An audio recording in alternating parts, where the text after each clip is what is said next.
আল্লাহ নিজেই বলে দিয়েছেন, ইন্নাশ শাইতানা লাকুম আদুউম মুবিন, নিশ্চয়ই মানুষের জন্য শয়তান হলো তার প্রকাশ্য শত্রু। তাহলে আমরা মানুষের দুইটা শত্রুর কথা স্পষ্টভাবে বুঝতে পারলাম। একটা হলো তার ভিতরে থাকা নফসে আম্মারা, আরেকটা হলো বাহিরে থাকা শয়তান। এই দুই শত্রুর প্ররোচনায় পড়ে মানুষ গুনাহের মজা আস্বাদন করার জন্যই গুনাহ করে।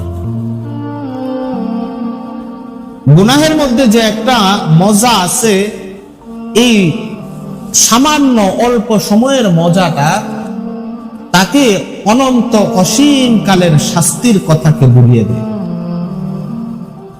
2 নাম্বার, তার ভিতরের যে নফস আছে, এই নফসটাও তাকে এই বিষয়ে প্ররোচিত করতে থাকে।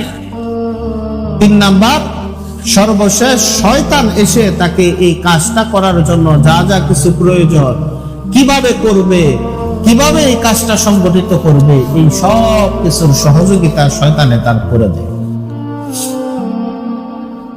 তাহলে আমরা এতক্ষণের আলোচনা থেকে বুঝলাম যে মানব জাতি তারা জানে যে আল্লাহর অবাধ্য হইলে তাদের জন্য শাস্তি আছে, আল্লাহর নাফরমানি করা যাবে না।